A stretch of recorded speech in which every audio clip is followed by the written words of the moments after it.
Ok. Bueno, les doy la cordial bienvenida a todas y todos a la clase número 10, ya, vamos a poner acá, 10, del curso de ADI, donde vamos a seguir analizando métodos de inferencia, pero vamos a ir focalizándonos a lo que nosotras y nosotros queremos, que es tomar decisiones, y por lo tanto, entonces, esta idea de la toma de decisiones con inferencia, ir como acotándola, ya en el sentido de concentrarnos en un tipo de ejemplo que es el que uno y una esperaría encontrarse en una situación básicamente aplicada, ¿ya? Desde el punto de vista industrial y también, por supuesto, desde el punto de vista de laboratorio, desde el punto de vista ingenieril en general, ¿ya? Porque esto que vamos a ver aplica, bueno, como todo lo del curso, aplica para cualquier ámbito. Ya lo único que hay que hacer es como imaginarse que el proceso es distinto y aplica también, ¿ya? Entonces, de la primera parte de algo que se llama comparación de dos tratamientos, ¿ya? Esta palabra es una palabra, comparación de dos tratamientos, es una palabra un poco genérica, ¿ya? Cuando hablamos de tratamientos, podríamos intentar como generalizarlo y pensar en comparación, perdón, de dos opciones, ¿ya? ¿Y por qué de dos y no de más? Porque generalmente la comparación se hace en estadística así, se puede hacer de más, pero el método, que lo vamos a ver al final del curso, que se llama tabla ANOVA, ese es el método que uno usa, el método de análisis de varianza. Después igual, aun cuando tenemos múltiples opciones, igual después decanta en dos opciones. Entonces, básicamente, ver esto es igual, después se puede generalizar para múltiples opciones. Por eso lo vemos para dos opciones. ¿Ya? Entonces, como siempre, partimos la clase hablando del objetivo, de lo que queremos alcanzar a ver, nuestra meta, que básicamente es aplicar los procedimientos de inferencia para, en este caso, concluir sobre dos alternativas o dos opciones o dos tratamientos distintamente, o sea, la palabra es distinta, pero el concepto es el mismo. Alternativa, opción o tratamiento, desde el punto de vista de este curso, va a ser lo mismo. En este caso de procesos, pero como les digo, puede ser de otros elementos también. Uno lo único que tiene que hacer es imaginarse otro experimento y también aplica. Entonces, para eso vamos a primero hablar acerca de qué significa la comparación de dos opciones. O sea, identificar la problemática que queremos resolver. Luego, revisar los conceptos de experimentos aleatorios, que los vamos a volver a ver porque es necesario reforzar ese concepto, porque los datos que vamos a analizar parten de un experimento aleatorio y todo lo que vamos a hacer está basado en el hecho de que este experimento se hizo de una determinada manera. Luego vamos a aplicar la inferencia a este ejemplo en particular, que es tomar una decisión respecto a dos opciones o dos alternativas y luego ver cómo eso se lleva a una conclusión. ¿Ya? Y conclusión desde el punto de vista de ustedes como ingenieras e ingenieros. ¿Ya? Entonces, primero hablar acerca de una generalidad de qué es la comparación de dos tratamientos. Y bueno, básicamente, imagínense que en la industria o en general, en la profesión, vamos a ponerle mejor la palabra profesión porque asumo que más de uno o una de ustedes se va a dedicar a otra cosa en vez de la industria, por ejemplo, o sea, del desarrollo libre de la profesión como académica o académico, investigación, etcétera. ¿Ya? En la profesión se trabaja en base a la innovación. Por supuesto que la industria es súper importante, la innovación, pero la innovación está en todos lados, ¿ya?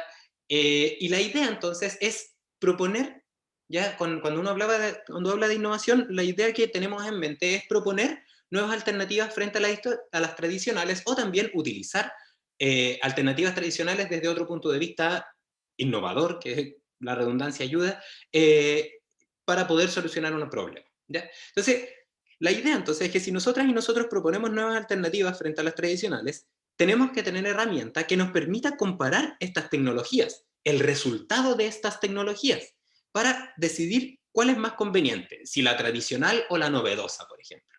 ¿Ya?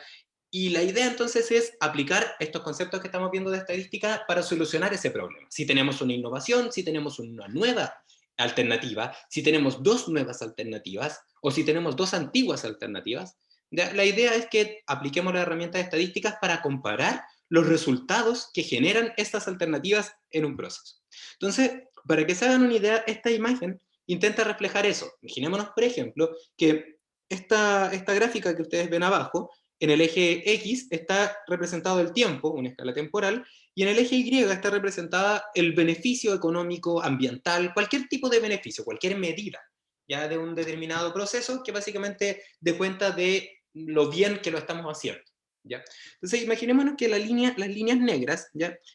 Representan esa medida obtenida ¿ya? Con una determinada condición de operación, con una determinada alternativa, con un determinado tratamiento. ¿ya? Tratamiento A, por ejemplo. Y resulta que en un tiempo, por ejemplo, un tiempo determinado, un tiempo, vamos a poner acá tiempo crítico, un tiempo límite, un tiempo donde yo hago un cambio, cambiamos esa alternativa y comenzamos a trabajar con una segunda alternativa. Ya con esta segunda alternativa que va a ser la alternativa B, o una opción B, o como lo vamos a llamar de manera genérica en este curso, con un tratamiento B. ¿Ya? Y observamos entonces que al aplicar esta alternativa, vemos que el beneficio que estamos midiendo se genera este comportamiento que ustedes están viendo ahí, que se los destaco en amarillo. ¿Ya? Entonces, la pregunta que debiésemos hacernos, ya para intentar identificar si es adecuado o si fue bueno el cambio que hicimos entre la alternativa A y la alternativa B, es primero si es que modifica el proceso, ¿ya? Si es que se genera un cambio en el proceso, si es que eso es lo que nosotros requerimos, que se genere un cambio. ¿Ya? Y a partir de eso, o concomitante con eso, al mismo tiempo, quizás podríamos estar interesados en preguntarnos si es que mejora, vamos a poner acá, mejora el proceso, ¿ya? ¿Y por qué podría modifica y a veces mejora y a veces las dos? Porque la alternativa A podría ser algo que es tradicional y que sabemos cómo manejarla, mientras que la alternativa B es algo nuevo y que tenemos que aprender y tenemos que dedicar tiempo para el aprendizaje, que el tiempo en la industria implica recursos, en general en todo implica recursos. Entonces igual ahí uno debiese decir, bueno, primero tenemos que ver si es que esto mejora para dedicarle todo este tiempo. Imaginémonos por otro lado que en vez de pensar en esa situación, estamos pensando en dos alternativas que básicamente mantienen un proceso en similares características, pero una de ellas es más económica que la otra. Entonces, básicamente ahí nos podríamos preguntar si modifica, si cambiar a la alternativa más barata va a generar una merma o un cambio en la calidad de nuestro producto final. ¿Ya? Entonces, la pregunta de modifica, mejora el proceso, está directamente relacionada con el ejemplo de la aplicación, el ejemplo o aplicación que vamos a hacer, ¿ya? Y entonces para ello vamos a definir entonces una primera parte donde estaremos interesados en demostrar si modifica, mejora o disminuye, que también puede ser el caso, ¿ya? Y a partir de eso entonces vamos a aplicar la inferencia, ¿ya? Pero para eso, ¿ya? Vamos a tener que como ir un poco más allá primero, como hacer como unos puntos suspensivos, y cuando llegáramos a aplicar estos conceptos de inferencia, nosotras y nosotros vamos a llegar a una conclusión, ¿ya? O básicamente a unos resultados, si quieren. Y esos resultados van a ser una comparación entre el tratamiento A y el tratamiento B, ¿ya? Y esa comparación, y por lo tanto esa conclusión que vamos a hacer respecto a si mejora o modifica el proceso, como habíamos conversado, parte de la base de que vamos a analizar los datos obtenidos, vamos a poner acá los datos, las variables dependientes X, obtenidas con el tratamiento A, versus las variables dependientes obtenidas con el tratamiento B, ¿ya? Y eso es lo que vamos a utilizar como materia prima para aplicar la inferencia y entonces llegar a una conclusión. El tema entonces es que los datos que tomaremos para el tratamiento A y los datos que tomaremos para el tratamiento B deben seguir ciertas características, ¿ya? Y fundamentalmente esas características tienen que estar basadas en los conceptos de experimento aleatorio, ¿ya? Que básicamente implica que lo que yo observe con A y lo que yo observe con B va a estar solo diferenciado entre A y B por las distintas alternativas que se probaron. Eso quiere decir que todas las otras variables que pueden influir en mi respuesta están fijas y son iguales para el conjunto de datos A y para el conjunto de datos B. Porque esa es la única forma de aplicar inferencia y a partir de la diferencia entre lo que observamos con los distintos grupos de datos, atribuir esa diferencia a los dos tratamientos que estamos evaluando. Si es que, por ejemplo, cambiáramos más de una variable, no podríamos, ¿ya?, identificar si esa diferencia se debe a los tipos de tratamiento, a los tipos de alternativas, o a las otras diferencias que no estoy analizando, ¿ya? Entonces, por eso es importante analizar estos factores que aparecen acá que tienen que ver con la experimentación, ¿ya? Cuando hacemos experimentación, cuando hacemos un análisis, la experimentación tiene que dejar súper claro los pasos que se siguieron para poder validar los resultados y entonces responder a la pregunta sin dudas, ¿ya? ¿Y cuáles son los factores que debiésemos considerar? Recuerden que cuando tenemos una variable independiente, o sea, variables que nosotras y nosotros fijamos para nuestro proceso, esas variables estaban divididas en tres grupos. Ya vamos a poner acá U1, U2 y U3. ¿Ya? Y entonces estas variables, ya que estaban divididas en tres grupos, estaban relacionadas con aquellas que, como dice su nombre, vamos a partir en distinto orden respecto a lo que aparece ahí, pero lo mismo. Entonces, primero vamos a partir con aquella variable, la U3, que la habíamos definido así, que sería la variable controlada. ¿Cuál es esa variable controlada? Aquella que va a cambiar para los distintos grupos de datos. ¿Ya? Y de ahora en adelante, esta variable controlada se puede entender de inmediato con aquella que está relacionada con el tipo de tratamiento. ¿Ya? Entonces, cuando tenemos una comparación de dos tratamientos, quiere decir que hay una variable controlada que va a tomar dos valores. A esos dos valores le vamos a llamar tratamiento. Tratamiento A, entonces, va a ser el valor inicial o el valor 1 de la variable controlada, y tratamiento B va a ser el valor alternativo, el valor 2 de la misma variable controlada. Si vamos a ver, por ejemplo, el efecto que tiene la temperatura en un gas y vamos a probar dos temperaturas, tratamiento A sería una de las temperaturas y tratamiento B sería la otra temperatura. ¿Ya? Es un ejemplo muy sencillo, pero que refuerza el concepto. Entonces, esas variables tenemos que identificarlas y esas van a ser directamente el valor de estas variables van a ser los tratamientos. ¿Ya? Luego tenemos otros dos tipos de variables que son aquellas que una de ellas se va a mantener fija para todos los tratamientos, o sea, para todos los valores de la variable controlada que probemos, este tipo de variables que se llaman variables bloqueadas se van a mantener fijas. ¿Ya? Si, por ejemplo, que nuevamente queremos evaluar temperatura 1 y temperatura 2, que la variable se llama temperatura y el valor de la variable temperatura 1 y temperatura 2 sería tratamiento 1 y tratamiento 2, entonces, si queremos evaluar el efecto que tiene la temperatura en un gas que está confinado en un émbolo, entonces el resto de las variables que pueden afectar, en este caso, a la respuesta, que sería el volumen, como afecta el tratamiento temperatura. Tratamiento 1, temperatura 1, tratamiento 2, temperatura 2, al volumen, variable dependiente, implica entonces que, por ejemplo, el número de moles debiese mantenerse constante. Es decir, que para las dos temperaturas, todos los experimentos que hagamos van a tener el mismo número de moles. Por lo tanto, la variable número de moles es una variable bloqueada y tiene que estar entonces fija para todos los experimentos, para los dos tratamientos. La presión también sería una variable que debiésemos considerar porque también afecta a mi respuesta. Pero si, por ejemplo, decimos, ya, ok, vamos a trabajar con la presión, resulta que la forma que tenemos de fijar la presión es con uno de estos émbolos que tiene un peso fijo, ¿no es cierto? Entonces, esto es un experimento típico de estos de los libros de termo, ¿no es cierto? Y ese peso fijo implica que la presión que ejerce es constante, porque el peso es el mismo, la fuerza por lo tanto es la misma. Pero resulta que también está la presión atmosférica. Y la presión atmosférica no la podemos fijar, porque la presión atmosférica es un elemento medioambiental, meteorológico, que no nos permite fijarla. Entonces, ¿cómo debiésemos hacer para que, aun si nosotros observamos, por ejemplo, vamos a borrar acá un momento para ocupar esta misma gráfica, ¿ya? Entonces tenemos acá, por ejemplo, tratamiento 1, temperatura, por ejemplo, temperatura 1 igual a 70 grados y tratamiento 2, vamos a poner acá temperatura 100 grados, donde tenemos un número de moles igual a 100 que se mantuvo constante, 100 moles. O la masa en ese caso sería lo mismo. ¿Ya? Constante. Entonces, ¿cómo podemos asegurarnos de que si es que observamos un cambio, en este caso no beneficio, sino que volumen, que es la variable dependiente, ¿ya? Si observamos este cambio, ¿ya? Y vemos que hay una diferencia, un aumento en el volumen, debido a que aumenta la temperatura, nos aseguremos que este cambio en 30 unidades o sea, este cambio que se produjo en 30 grados, ya generó un cambio, por ejemplo, en un litro, ya ese delta, por ejemplo, podemos definirlo como un litro, delta V igual a un litro.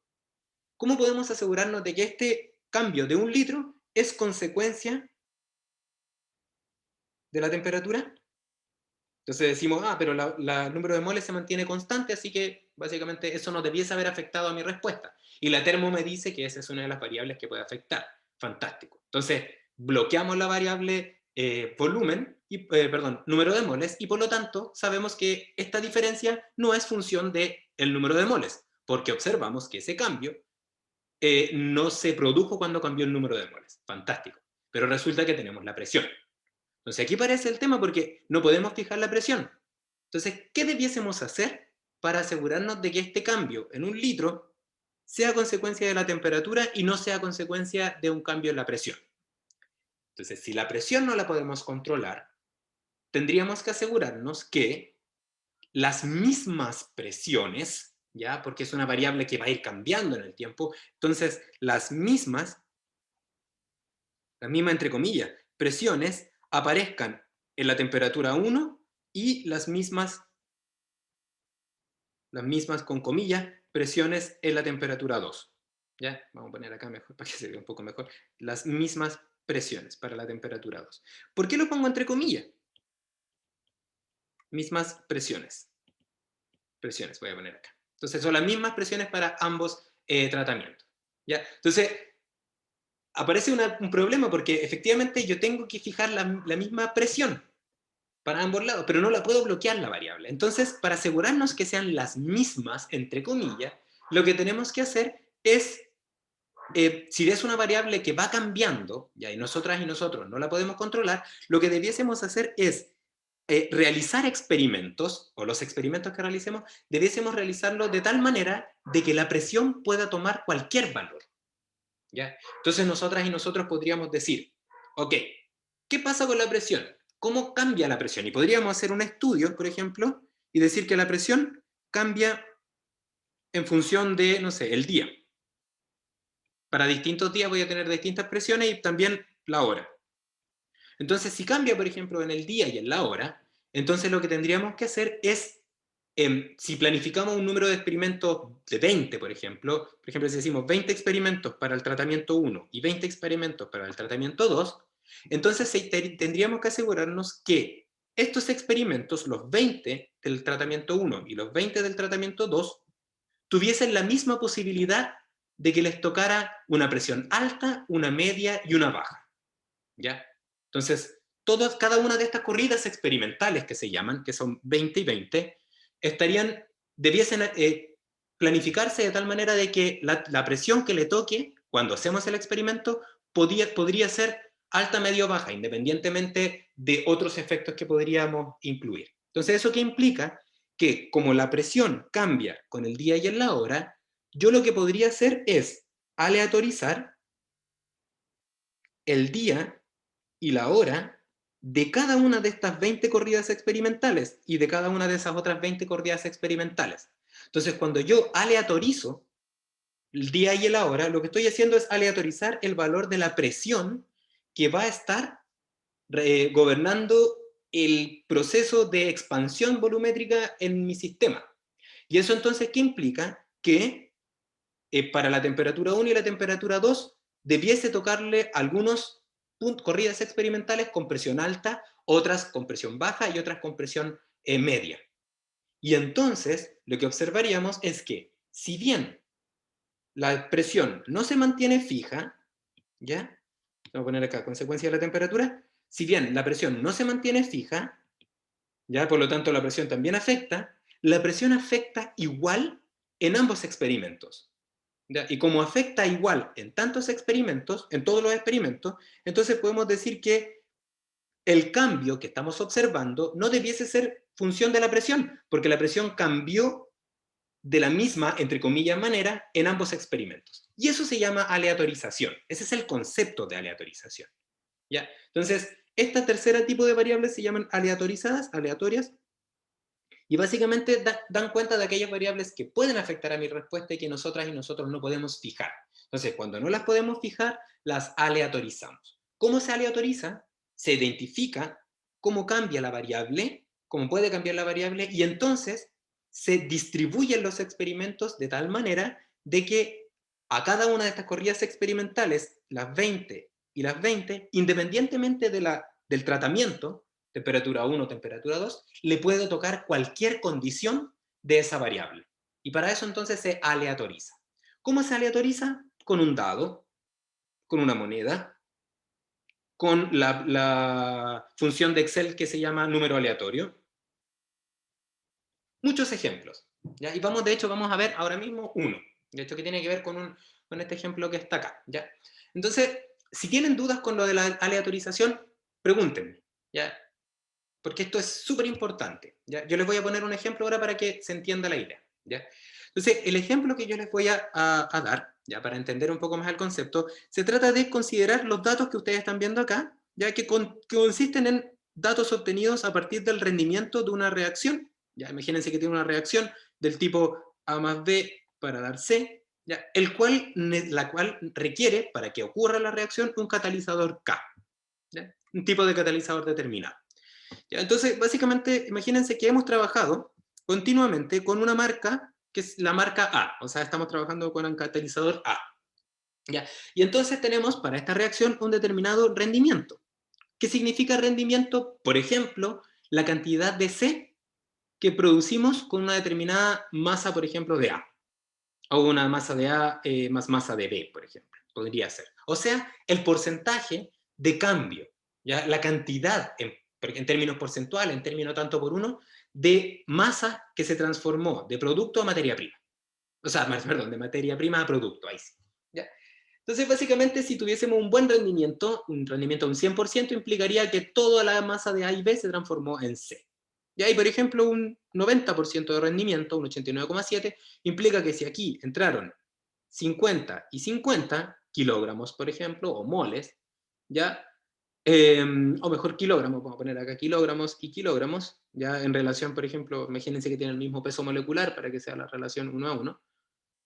Ya, entonces acá sí que se produce 100, entonces tendríamos un 100% de rendimiento, y si es que se produce, no sé, 89,7, implicaría entonces que hay un porcentaje de esto que no reaccionó. Ya creo que se entiende la idea del rendimiento.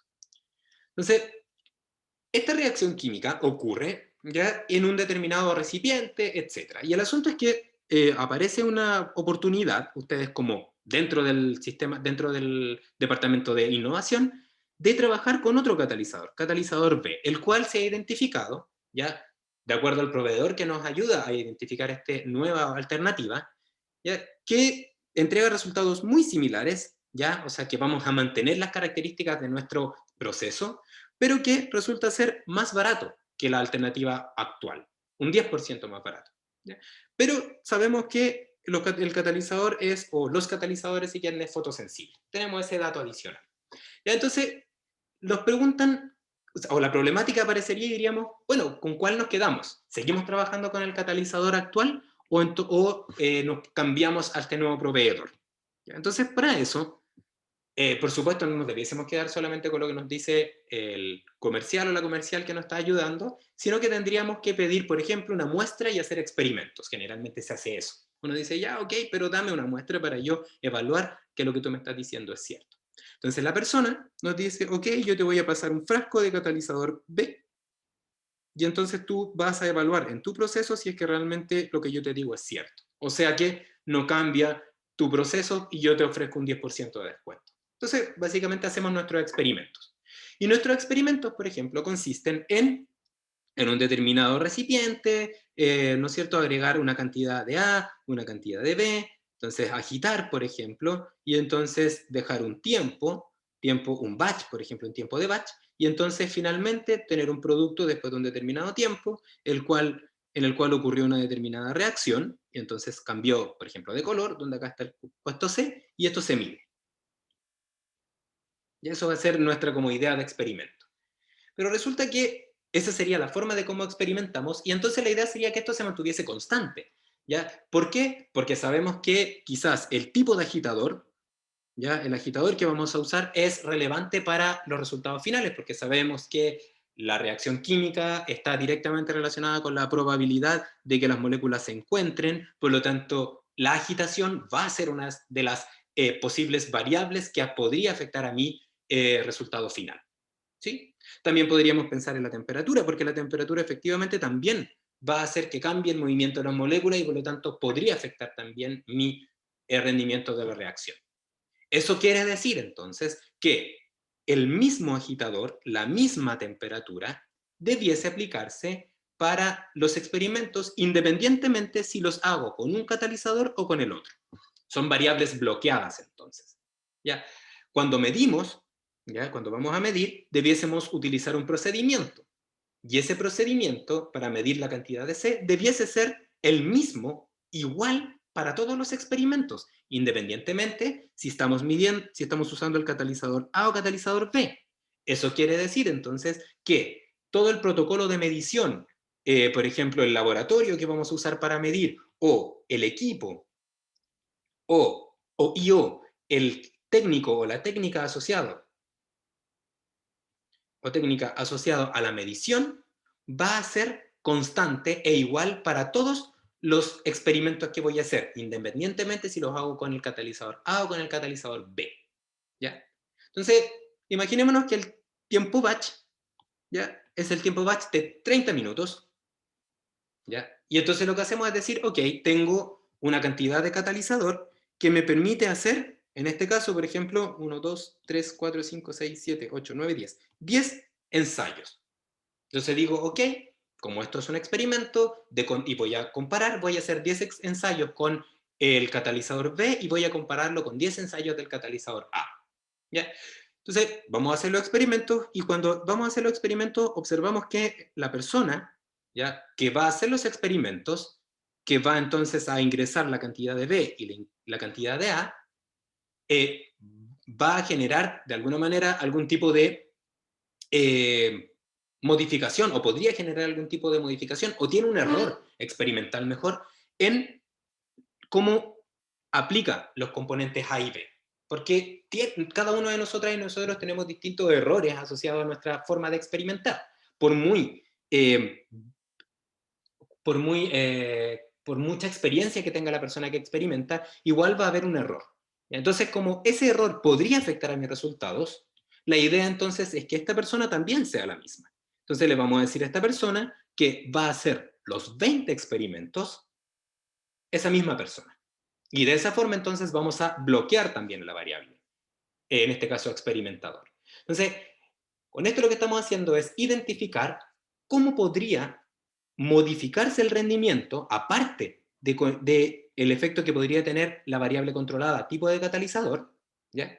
Para entonces bloquear esas variables. Entonces bloqueamos a la persona, bloqueamos el matraz, bloqueamos el agitador, bloqueamos la temperatura, bloqueamos el tiempo, ¿ya? Bloqueamos el sistema de medición, todo lo que eso significa. Todo eso está entonces fijo y va a ser el mismo, porque está bloqueado, para el tratamiento que va a ser, tratamiento en este caso va a ser el catalizador, y tratamiento 1 va a ser catalizador A, y tratamiento 2 va a ser catalizador B. ¿Ya? Y entonces hacemos los experimentos. Y aquí entonces les muestro, en esta tabla se muestran los experimentos que se realizaron, y están ordenados de manera temporal. Entonces, observamos que de las 8 de la mañana hasta las 12:30, esta persona hizo 10 experimentos con el catalizador A. O sea, el catalizador A funcionó de manera en AM. Y por otro lado, el catalizador B se hizo en la jornada PM. Entonces, a partir de esto uno podría decir, mm, este cambio, o sea, esta planificación experimental podría tener algún problema. Entonces, podríamos decir, ¿en qué podría afectar que yo ocupara toda la mañana para hacer experimentos con A y toda la tarde con experimentos con B? Entonces, lo primero que se nos podría aparecer es la idea de que el catalizador es fotosensible. Entonces podríamos decir, si es que nuestro experimento se hace en un laboratorio que está en un lugar donde afecta la luz del día, entonces claramente las condiciones de luz en la mañana y en la tarde serían distintas. Entonces, ¿qué podríamos hacer? Bloquear la variable luz llevándolo a un lugar que tiene la misma luz todo el tiempo. Una buena idea. O si es que no pudiésemos hacer eso, entonces tendríamos que aleatorizar para cada una de estas corridas experimentales de tal manera de que para cada bloque horario y por lo tanto para cada condición de luz, el experimento sea con el catalizador A o con el catalizador B de manera aleatoria. Y entonces de esa manera lo que hacemos es que cada corrida experimental, independientemente del catalizador, o mejor, para cada catalizador vamos a trabajar, se supone, con las mismas condiciones de luz. ¿Ya? también podría afectar el hecho de que la persona que está trabajando llega a las 8 de la mañana con las pilas superpuestas, pero durante el día esta persona se va cansando. Entonces, el efecto del cansancio de la persona podría afectar a los resultados que estoy obteniendo. Y quizás acá obtener resultados muy buenos y acá no tan buenos, no tanto, pero no porque el catalizador B no entregue resultados buenos, sino porque simplemente la persona que está acá está cansada. Entonces, básicamente, esa persona genera un sesgo experimental. Entonces, como el cansancio es algo que no podemos bloquear, porque la idea es mantener a la misma persona, entonces lo que tendríamos que hacer es aleatorizar esa variable. ¿Cómo le aleatorizamos? Nuevamente, para todos los bloques horarios que vamos a hacer los experimentos, tiramos una moneda, por ejemplo, para ver si es que le va a tocar el tipo de catalizador A y B, o B, cara A, sello B. Y de esa forma que haríamos, tendríamos entonces la posibilidad de que el cansancio afecte de la misma forma a los resultados obtenidos con el catalizador y con el catalizador B. ¿Ya? Entonces, cambiamos el esquema, entonces podríamos decir, en vez de hacer esta planificación experimental, como entendemos que el tiempo puede afectar a mis resultados porque está relacionado con la variable luz y con la variable cansancio, entonces lo que podemos hacer es a cada uno de estos elementos ya asignarle, por ejemplo, un número aleatorio. ¿Ya? Y entonces ordenar este número aleatorio y entonces, o por ejemplo, aún mejor, a cada de estas corridas experimentales con A y estas corridas experimentales con B, asignarle a cada una de ellas un número aleatorio. Número aleatorio, aleatorio, aleatorio. ¿Ya? ¿Qué se puede hacer en el Excel? Al final de esta clase les voy a enviar este mismo ejemplo, pero con cómo se aplica esta idea.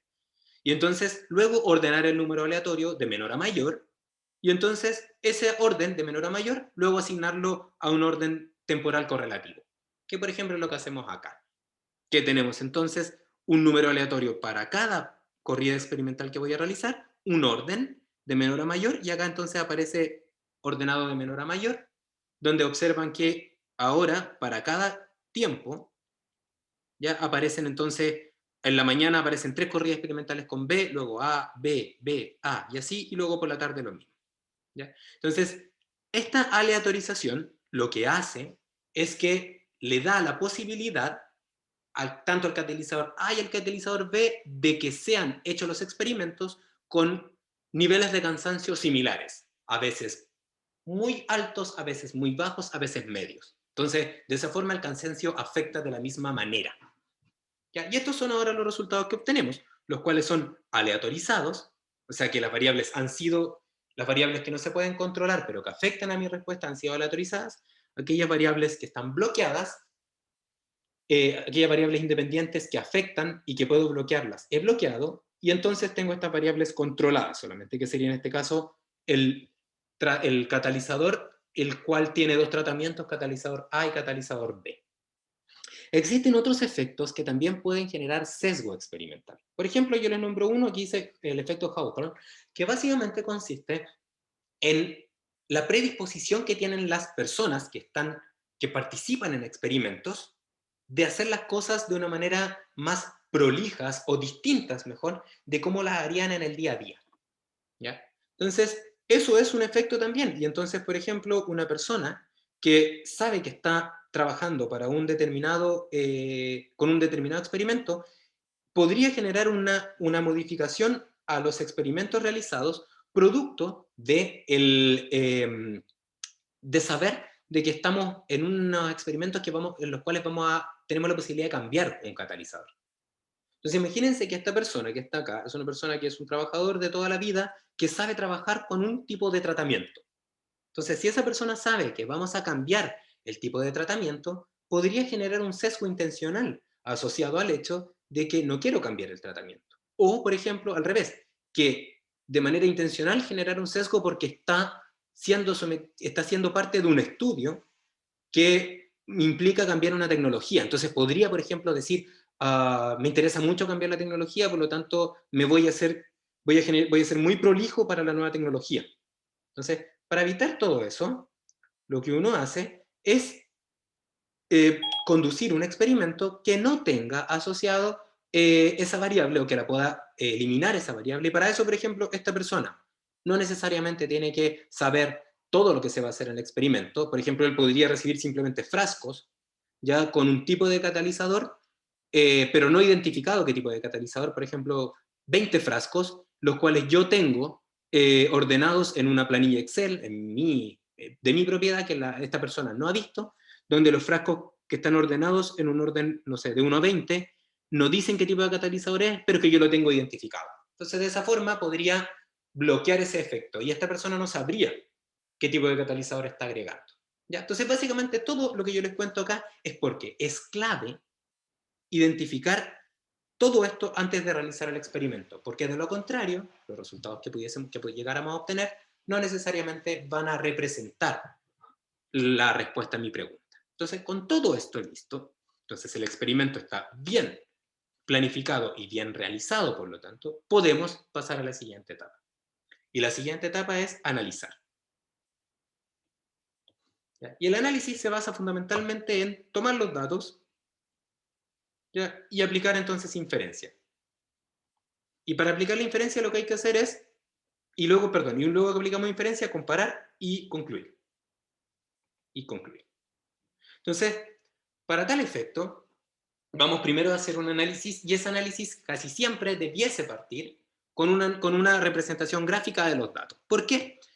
Porque la representación gráfica entrega mucha más información que esta representación tabular. Porque la representación tabular ayuda a ordenar, pero no ayuda a ver las cosas y obtener una primera idea. ¿Ya? Entonces, los datos que aparecen acá representan ahora los resultados de los distintos experimentos obtenidos a distintas horas del día con todas las consideraciones que les comenté antes. ¿Ya? Y entonces, ¿qué podríamos indicar del rendimiento que entrega el proveedor B respecto a lo que obtuvimos con el proveedor original? ¿Ya? Y solamente con los datos visualizados, yo podría observar que al parecer los datos se comportan de una manera similar. Los datos círculo, que representan B, y los datos cuadrados, que representan A, ¿ya? Se comportan de una manera similar. Así que esto me da a pensar que en un principio no debiese haber diferencia. Parecen ser iguales. Eso es lo que yo pienso, ¿ya? Pero para corroborar esta hipótesis, debiese plantear entonces un procedimiento estadístico, ¿ya? Y básicamente el procedimiento estadístico consiste en aplicar lo que ya aprendimos. Entonces, si vamos a aplicar el procedimiento estadístico, vamos a aplicar inferencia. ¿Ya? Si vamos a aplicar inferencia, entonces podríamos irnos por dos caminos. Uno es la estimación de parámetros y el otro, y por lo tanto, perdón, intervalos de confianza, y el otro, que es complementario, es un test de hipótesis. ¿Ya? Entonces, vamos a partir, siguiendo el ejemplo, con la estimación de parámetros o intervalos de confianza. Y básicamente decimos, bueno, en este caso lo que yo quiero es evaluar si son distintos o son iguales. O no hay razón para dudar de que sean iguales.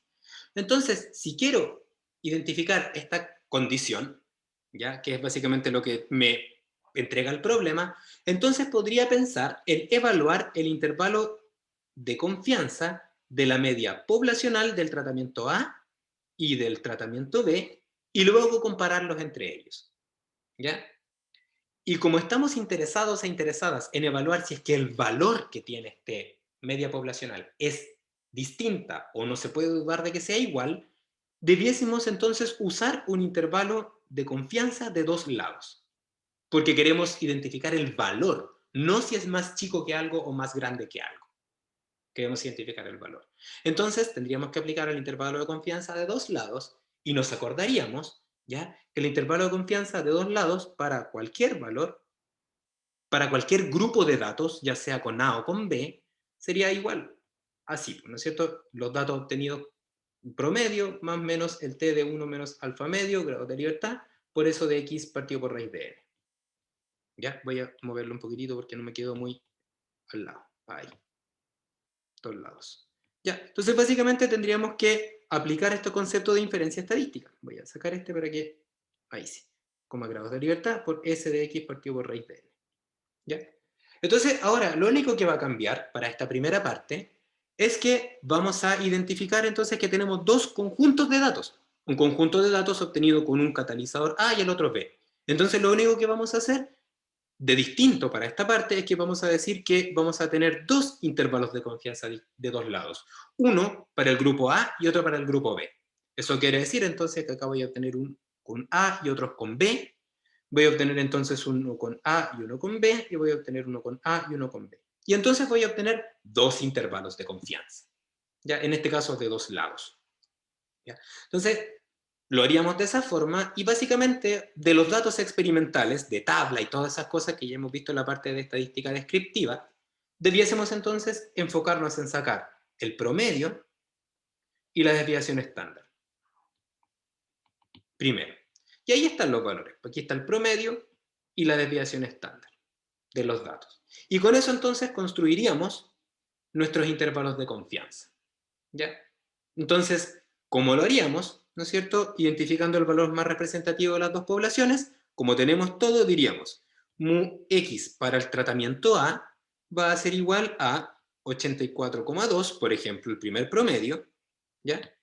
Más menos el t de 1 menos alfa medio, grados de libertad, del conjunto de datos A, porque estamos trabajando con S, por 2,9, que sería su desviación estándar, partido por raíz del número de datos del tratamiento A.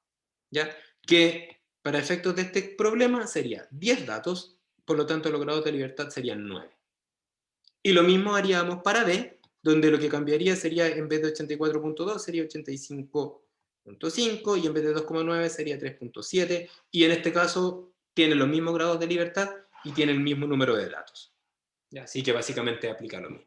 Entonces, aplicamos, el estadístico T debiese mantener para los dos casos la misma certeza, porque esa es la que vamos a usar para inferir, y entonces obtendríamos, a partir de este intervalo de confianza, para los valores más probables de la media, el rango en el cual debían estar las medias poblacionales de ambos conjuntos de datos. ¿Ya? Entonces, a partir de esto, lo que haríamos sería entonces nuestra identificación visual, que nos dijo que al parecer eran iguales, la confirmamos con un análisis, en este caso de inferencia, y observaríamos esto que ustedes ven acá. ¿Ya? Entonces, si nos fijamos en este intervalo de confianza, ya en esta representación de intervalo de confianza, donde acá está en el eje Y el rendimiento, y tenemos entonces dos series de datos, la serie de datos con el catalizador A y con el catalizador B, observaríamos que estos intervalos de confianza se solapan. Y como se solapan, ¿ya? Lo que diríamos sería que como mu A puede ser todos esos valores y como mu B pueden ser todos esos otros valores y existe un área donde esos valores pueden ser iguales, entonces diríamos no hay razón para dudar que son iguales. No hay razón para dudar de que son iguales, porque efectivamente pueden ser iguales. Entonces no hay ninguna razón para dudar de que sean iguales, con un, en este caso, beta por ciento de certeza. Y entonces nuestra conclusión sería, bueno, tomando en cuenta que no hay razón para que son iguales, no hay razón para dudar de que son iguales, podríamos quedarnos con el catalizador más barato, porque al parecer entrega un rendimiento que no puede ser distinguido. Los dos rendimientos no podrían ser distinguidos entre A y B. Por lo tanto, nos quedamos con el más conveniente. ¿Ya? Porque no hay razón para dudar de que esto genere un cambio en nuestro proceso. ¿Ya? Entonces, tomando en cuenta, esa sería nuestra conclusión, ¿ya? Que es básicamente la idea de la inferencia aplicada ahora a las condiciones ingenieriles. En este caso, los catalizadores tienen un distinto precio, uno es mejor que el otro y resulta que, al parecer, no hay razón para dudar de que estos sean distintos. ¿Ok? Entonces, nuestra conclusión diría, si es que el resto de las condiciones se mantiene, o sea, si es que nuestro proveedor tiene el mismo grado de asistencia técnica, etcétera, etcétera, entonces quédate con B. ¿Por qué? Porque no hay razón para dudar de que eso genere un cambio y tenemos un 10% de ganancia. Pero quizás la conclusión habría que complementarla con quizás este catalizador B es más contaminante y por lo tanto luego vamos a tener problemas para disponer el catalizador. Entonces todas esas cosas podrían afectar a mi conclusión. Y esa parte de la conclusión toma la inferencia, pero también toma los variables de contorno, entendiendo las variables de contorno como todo aquello que complementa los resultados estadísticos. Y entonces, la inferencia más las variables de contorno son las que generan una conclusión. Y como les decía, las variables de contorno debiesen estar relacionadas con las lucas, por supuesto, pero también con contratos, con el medio ambiente, con un largo etcétera, con necesidades de capacitación, etcétera, etcétera. Entonces, este gráfico que está acá lo que hace es reforzar el hecho de que lo que hacemos no lo hacemos por estadística solamente, sino que lo hacemos con una mirada global e ingenieril. ¿Ya? Entonces, con base en esta idea, ¿ya? Con base en esta idea, ahora les voy a mostrar otra forma de ver las cosas, pero ahora usando un test de hipótesis. Entonces, antes de seguir, quisiera preguntarles si tienen dudas con esta primera parte, si es que se entienden los conceptos. Los cálculos los vamos a ver en su momento, pero los conceptos son los que necesitamos entender. ¿Ya? Tengo ahí un chat que me dice si se entiende, profe. Gracias, Paulina. Súper, entonces seguimos avanzando y ahí vamos en esta misma idea. ¿Ya? Entonces, hagamos ahora lo mismo, pero ahora hagámoslo mediante un test de hipótesis, ¿ya? Porque esto es lo nuevo que vamos a ver, ¿ya? Entonces, el mismo procedimiento, el mismo problema, no lo vamos a repetir, ¿ya? Pero ahora vamos a verlo desde el punto de vista del test de hipótesis, ¿ya? Para comenzar a entender ir aplicando lo del test de hipótesis, ¿ya? Entonces, básicamente, la parte del planteamiento del problema que nos interesa está en esto que está en negrita. Dice, mismos resultados que el catalizador A y resulta ser un 10% más barato. ¿Ya?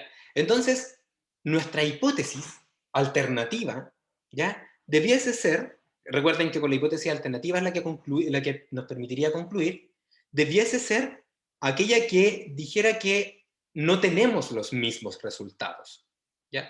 ¿Eso qué implica? Que H1 haría algo así como la media de los datos obtenidos con A sería distinta de la media de los datos obtenidos con B, perdón. Perdonen ahí mi dislexia. De B. Y esa sería nuestra hipótesis alternativa. Y nuestra hipótesis nula debiese ser siempre la misma. Mu igual a mu B. Entonces ahí tendríamos un planteamiento de cómo partiría siempre el test de hipótesis, que es leer el problema y plantear las dos hipótesis. ¿Ya? Pero si recordamos, ¿ya? Cuando nosotras y nosotros hacíamos todo este procedimiento de test de hipótesis, ¿ya? Lo que hacíamos era, voy a ponerlo acá arriba porque esto es un recordatorio, vamos a ponerlo aquí con un color gris, decíamos mu x, por ejemplo, es igual a mu 0 o mu x es distinto a mu 0. ¿Ya? Y todos los datos, todo el procedimiento de test de hipótesis que hacíamos, está más grande todavía, se hacía asumiendo que este valor de mu 0 se conocía. Y ahí, a partir de ese valor de mu 0, entonces, si ustedes recuerdan, aplicábamos el T0 y luego comprobábamos si es que el H0 era cierto o se podría rechazar o no. ¿Ya? Pero resulta que ahora, si observan, en este planteamiento del test de hipótesis, tanto la variable mu A como la variable mu B no se conocen.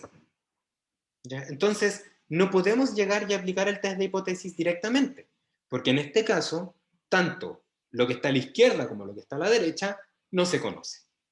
Entonces tendríamos que hacer un paso antes, ¿ya? Para entonces transformar este test de hipótesis de comparación de dos tratamientos a un test de hipótesis de comparación de un tratamiento respecto a un valor de referencia, mu 0. Y para eso, lo que se hace es utilizar una transformación de variables, que es, por ejemplo, definir una variable auxiliar, delta mu, definida como mu A, por ejemplo, menos mu B. O si lo hacemos mu B menos mu A, va a ser lo mismo. Entonces, bajo esta definición de una variable auxiliar, la hipótesis nula se puede reescribir como el delta mu, que ustedes ven acá, que sabemos que es mu A menos mu B, ese va a ser delta mu, ¿ya? Es igual a 0, porque si es igual a 0, entonces mu A es igual a mu B, o el delta mu es distinto de 0, porque si es distinto de 0, mu A es distinto de mu B.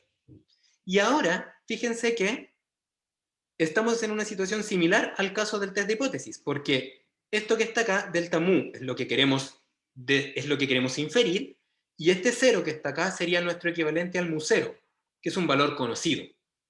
Entonces ahora sí podríamos aplicar el test de hipótesis, porque como no conocemos el mu cero, podríamos obtener el t cero, ¿ya?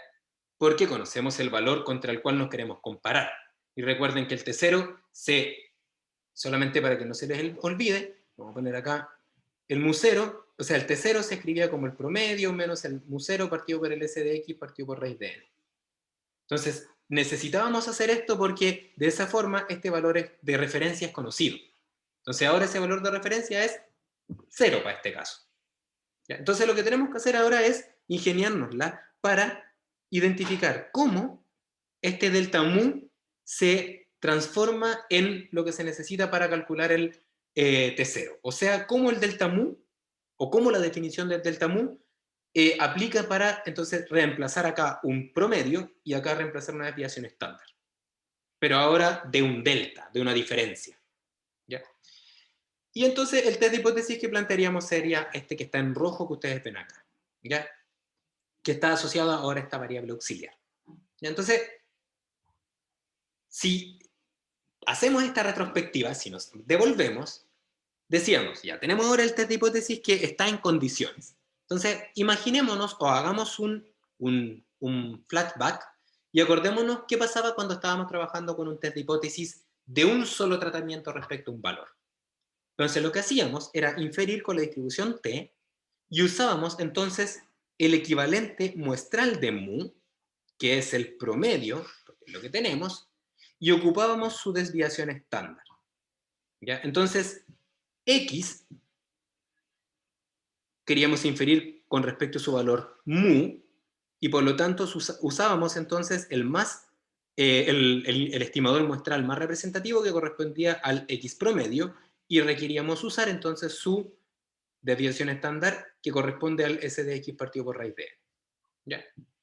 Entonces, siguiendo esa lógica, ¿ya? Requeriríamos entonces ahora, si es que estamos trabajando con fíjense, en vez de un mu, un delta mu, entonces debiésemos usar un estimador del delta mu. Y el estimador del delta mu, ¿ya? El estimador del delta mu debiese ser el delta x promedio. Porque en este caso el delta mu es el x, por ejemplo, el mu a menos el mu b, y entonces su mejor estimador sería el promedio obtenido con a menos el promedio obtenido con b. ¿Ya? Y si eso es así, siguiendo una analogía, entonces, si teníamos que estimar también el S de X promedio, entonces ahora debiésemos utilizar el S del delta X promedio. O sea, debiésemos calcular el S de el X promedio de A menos el S del X promedio de B. ¿Ya? Entonces, de acá podríamos entonces decir, ocupamos la misma idea del cálculo del T0, pero tendríamos entonces que agregar acá un delta, porque lo que vamos a hacer es comparar con un delta, y entonces tendríamos que calcular también un delta que está acá.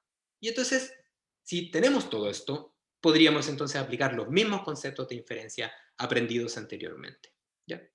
Entonces digo, este delta mu lo conozco porque es 0, porque lo estoy comparando con 0 para este caso. ¿Ya? Y entonces digo, ¿qué me falta para poder calcular el T0 y entonces aplicar los procedimientos de test de hipótesis? Bueno, de los datos muestrales conocemos los dos promedios, el promedio de datos de A y el promedio de datos de B. Por lo tanto, no sería muy difícil calcular el delta X promedio, porque básicamente lo que haríamos sería restar los dos promedios. Entonces esto lo tendríamos ok. Y lo que nos queda entonces es preguntarnos, ¿cómo se podría calcular el S del delta X promedio? ¿Ya?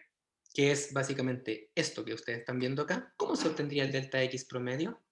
¿Ya? ¿Por qué? Para inferir con la distribución T, ahora vamos a usar el estimador del delta X, pero necesita entonces, abajo en el denominador, se necesita su dispersión. Entonces, esa es la pregunta que nos vamos a hacer ahora. ¿Ya? Y esa pregunta fue resuelta ya. Lo bueno es que fue resuelta y la idea es que aquí la apliquemos.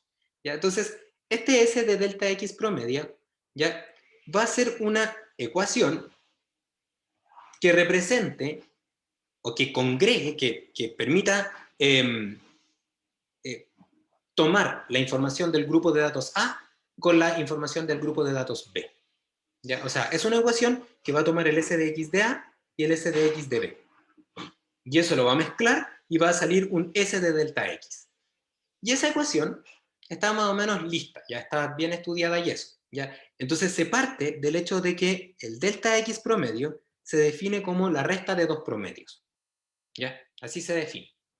Y entonces el S del delta X promedio ya debiese ser el S del promedio de A menos el del promedio de B. ¿Ya? Ok, entonces no sé si ustedes se acuerdan de la parte de física, de hecho lo ven ustedes, que es cuando uno hace un análisis de propagación de error, porque el error tiene directa relación con un más menos y por lo tanto con dispersión. ¿Ya? Entonces cuando uno hace un análisis de una propagación de error, entonces si ustedes tienen una variable x1 con un más menos e1 y un x2 con un más menos e2, ¿ya? Lo que uno y una debiese hacer es que si quiere evaluar ahora el error de una diferencia, ¿ya?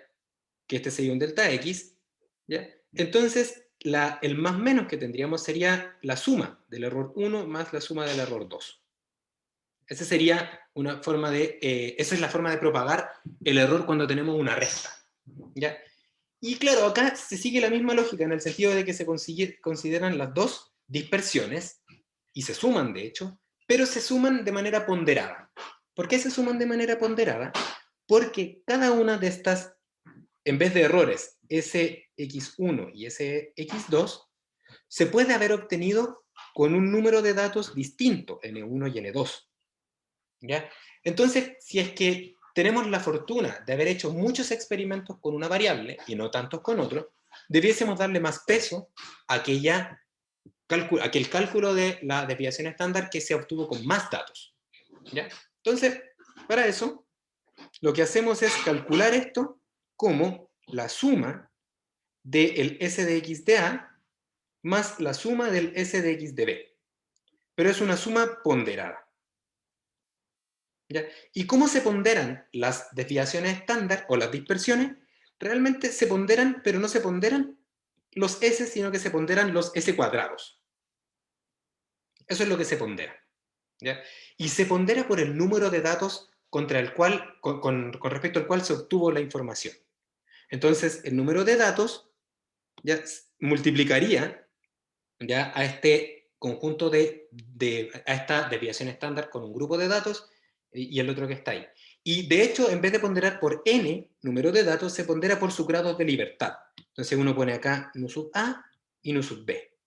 Entonces, ¿qué estamos haciendo acá? Estamos multiplicando por sus respectivos grados de libertad y de esa forma, entonces, dándole más peso a aquellas varianzas que se obtuvieron con más datos. Si es que se obtuvo con el mismo número de datos, en este caso 10 y 10, entonces hay 9 grados de libertad con A y 9 grados de libertad con B, y entonces la ponderación es 50 y 50%. ¿Ya? Y ustedes cuando ponderan por un factor multiplicador, ese factor multiplicador debiese ir entre 0 y 1 porque estamos ponderando. Entonces tenemos que dividir por algo que haga que entonces esto quede entre 0 y 1, y lo que debiésemos hacer entonces es dividir por la suma de los grados de libertad de A y la suma de los grados de libertad de B. Entonces de esa forma transformamos los grados de libertad en un tanto por uno. ¿Ya? Y a eso se le llama grados de libertad totales. ¿Ya? Entonces, este S de X al cuadrado corresponde al S de X, voy a ponerlo acá, del delta X. ¿Ya? ¿Por qué? Porque básicamente toma la varianza de XA y toma la varianza de XB y la mezcla, en algo similar a como lo haríamos acá.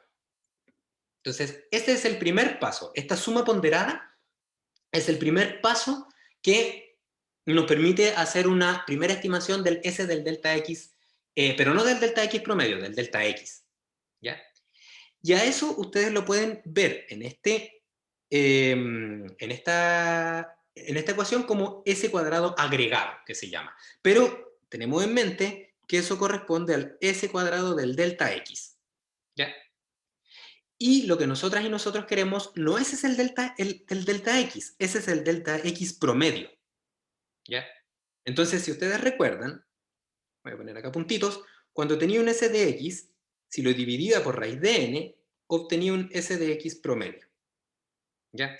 Entonces ahora, si quiero calcular el S del delta X, si tengo el S del delta X y lo quiero llevar a un S del delta X promedio, lo que tendría que hacer es aplicar algo que está relacionado con una raíz de n, ¿ya? Porque es la misma analogía, tendríamos que dividir por una raíz de n. Y en este caso la ecuación que genera este cambio es la ecuación que en este caso lo que hace es dividir, o sea, multiplicar, perdón, porque es una multiplicación, multiplicar por 1, en este caso lo que está ahí arriba, ese que está ahí, que sería 1 partido por número de datos de A más 1 partido por n datos de B, y esto en raíz. Entonces, esa multiplicación es equivalente a este que está acá. Y entonces transformamos el S del delta X en el S del delta X promedio. Y entonces tenemos una ecuación, ¿ya? Que permite entonces calcular el S del delta X promedio. Y con esa ecuación entonces decimos, lo conocemos de diferencia de los promedios, de los datos experimentales, conocemos el delta mu 0, porque viene dado desde la comparación con respecto al test de hipótesis, y conocemos el S del delta X promedio porque lo calculamos a partir de estos dos pasos. Primero la varianza agregada, y luego el S del delta X promedio. ¿Ya? Donde hemos definido un par de cosas acá, que no se les olvide.